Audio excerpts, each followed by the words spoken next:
তারেক রহমান আসলে আসার আগে থেকে ডিপ স্টেট তার খেলা শুরু করেছে, সেই ডিপ স্টেটই তারেক রহমানকে ক্ষমতায় আনছে, এখনো তারেক রহমানকে ডিপ স্টেটই পরিচালিত করছে। এইটার পক্ষে বিপক্ষে বা মানে এই বক্তব্যটা নিয়ে আপনার মন্তব্য একটু শুনতে চাই জনাব সাইদ মুস্তফা। ডিপ স্টেট জিনিসটা কি, এইটা আমি বুঝি না আসলে।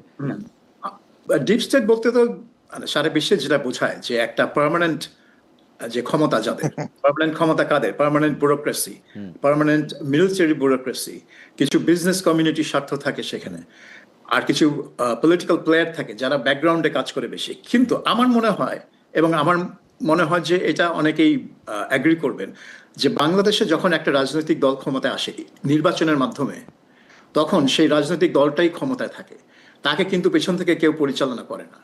যখন খালেদা জিয়া প্রধানমন্ত্রী ছিলেন, যখন শেখ হাসিনা প্রধানমন্ত্রী ছিলেন, এখন তারেক রহমান প্রধানমন্ত্রী আছেন, তারা কিন্তু নিজেদের লোক, তাদেরকে কিন্তু পেছন থেকে কেউ খেলাচ্ছে না বা কেউ তাদেরকে পুতুল হিসেবে চাবি দিয়ে ঘোরাচ্ছে না।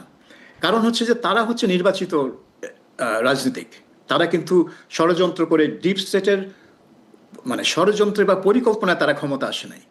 কাজেই তারা তাদের কি বলবো আনুগত্য তাদের দলের প্রতি এবং ভোটারদের প্রতি। শেখ হাসিনা 2008 সালের পরে আর নির্বাচনের দিকে যাননি নানান কারণে, কিন্তু তারপরেও তিনি ছিলেন রাজনৈতিক নেতা এবং তাকে কিন্তু পেছন থেকে কেউ চালাচ্ছিলেন, সে নিজেই তার মানুষ ছিলেন।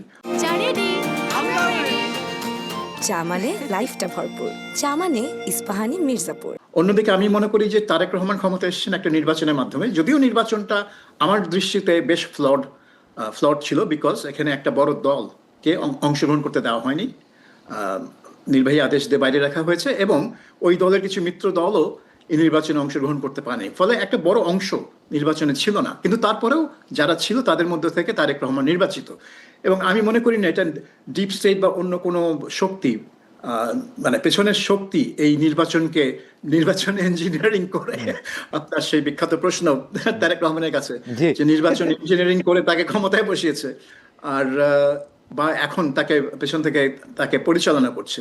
আমার মনে হয় তারেক রহমান তার যেই স্টাইল, তার যেই টেম্পারামেন্ট, সেই অনুযায়ী তিনি তার দায়িত্ব পালন করছেন, এবং সবাই দেখছে যে তিনি চুপচাপ থাকেন, বেশি কথা বলেন না। এটা হয়তো তার স্টাইল, এটা হয়তো তার টেম্পারামেন্ট।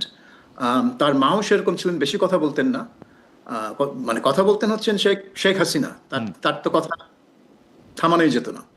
কাজে একজনের এক এক স্টাইল থাকে।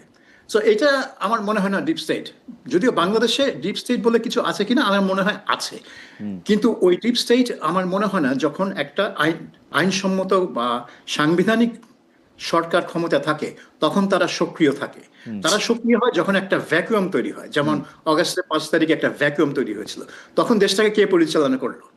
এটা তো ছাত্ররা করেনি বা কোনো বিপ্লবী সরকার করেনি, এটা সেনাবাহিনী করেছে। সেনাপ্রধান সবাইকে জড়ো করে একটা প্রেসিডেন্টকে নিয়ে একটা অন্তর্বর্তী সরকারের কাঠামো তৈরির জন্য কাজ করেছে, এবং 8 তারিখের পর তারা আবার ব্যাকগ্রাউন্ডে চলে গেছে। তো যখনই 2007 সালেও একই ঘটনা ঘটেছে, যখন দেশটাকে একটা বিশৃঙ্খলার দিকে চলে যাচ্ছিল, তখন আপনি এদেরকে ডিপ স্টেট বলতে পারেন। তারা বিদেশি বিভিন্ন শক্তির সহায়তায় বা পরামর্শে বা তাদের সাথে আলোচনায়, তাদের সম্মতি নিয়ে 1/11 একটা ঘটনা ঘটালো।